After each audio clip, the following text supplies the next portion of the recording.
or what I like to fondly refer to it as our nation's premier institution at cranking out celibate collegiate warriors. Because if you're looking to get laid in college, don't go to West Point. But if you are looking to have an accountability infrastructure reminiscent of the Vatican, by all means, go to West Point, because they have thousands of rules that govern every possible facet of human conduct that you could imagine, including my personal favorite, no sex in the barracks. Actually, there's a rule that cadets aren't even allowed to sit on the same piece of furniture.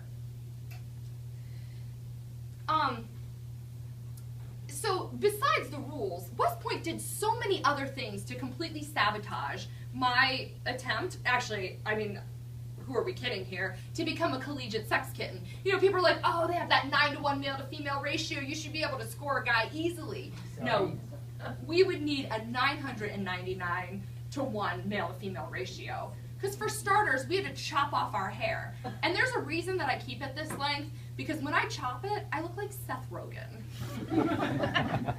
And then as if to add insult to injury one last time before becoming a full-fledged cross-dresser, because that's essentially what the women there are, you know, we wear the same damn thing as the guys, I had to report into an upperclassman who looked like Tom Cruise from his Top Gun glory days, way before the whole Oprah couch incident thing. So I don't know if you guys have ever heard about reporting into the cadet in the red sash, but it's like this rite of passage for every new cadet that goes through basic training at West Point. And I've even had civilians not affiliated with West Point come up to me and be like, oh, I saw this documentary, or I heard about the cadet in the red sash, tell me about it. Well, luckily, I learned about it back in high school, so I had plenty of time to get prepared for it. And I'd stand in front of the mirror and practice, you know, with a stern demeanor and a crisp salute. Sir, new cadet reports to the cadet in the red sash for the first time as ordered. And then when I'd get that down pat, I'd practice my 4 responses, because these were the only things that you can, you know, say to an upperclassman during basic training. And they were, yes, sir, no, excuse, sir, I do not understand. So when it was time for me to report to the cadet in the red sash, I was really confident. Like, I worked on this for so long. And I frickin' nailed it. I rocked it. But the one thing I wasn't prepared for, the last thing I expected from this hazing ritual, was to get horny. Because the cadet in the red sash is this beautiful man.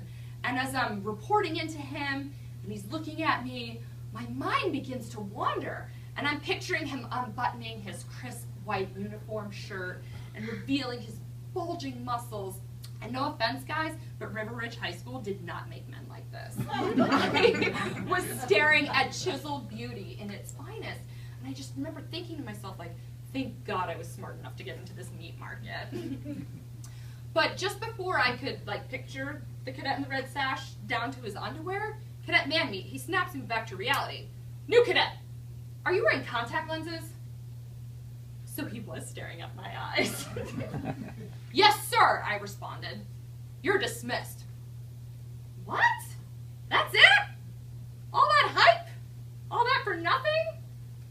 So I went on. I was like, what a letdown. And then I was really confused, like, why did he ask me why I wear contact lenses?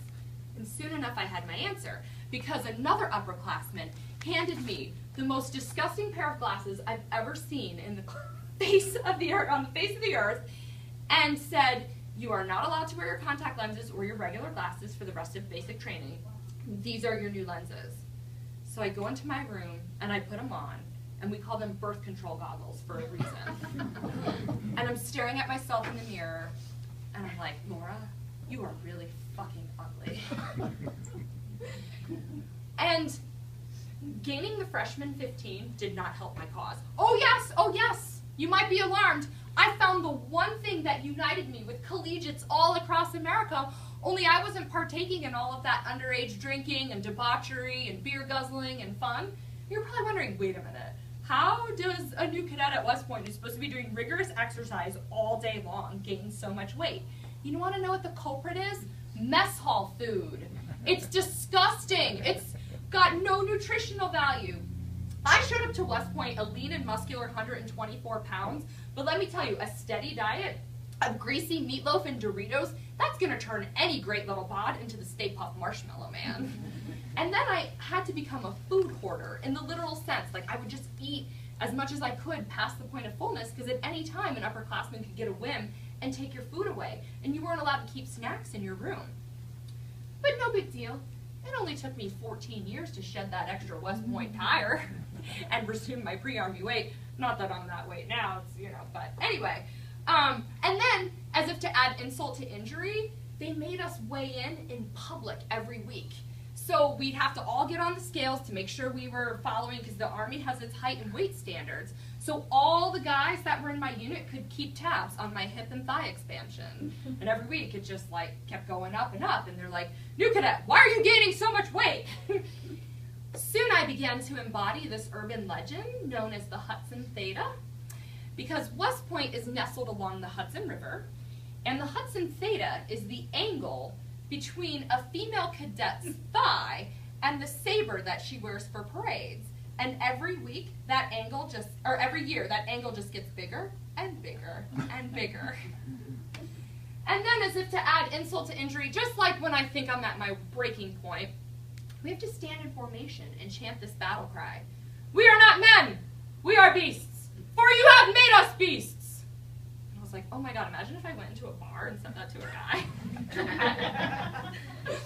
Actually, a lot of times when I would go out, when we were allowed to get away from West Point, I just told people I went to UF. It was easier that way. Well, soon I realized that this whole collegiate experience was about transitioning me from a woman to a warrior. Well, being a warrior was really tough work, and my body was not handling it well. But you know what? The guys had it worse. You know why?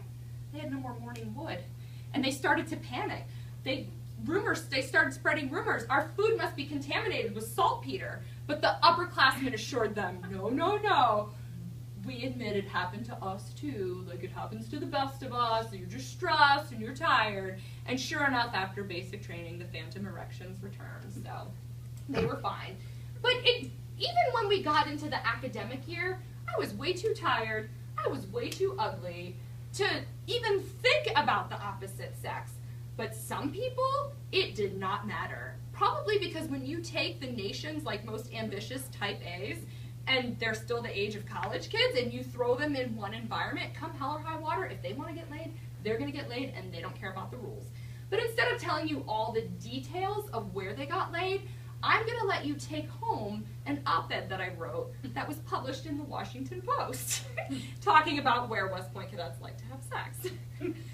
Me, on the other hand, I found my respite at church. That's where I could really let my hair down and relax and get food and just praise Jesus.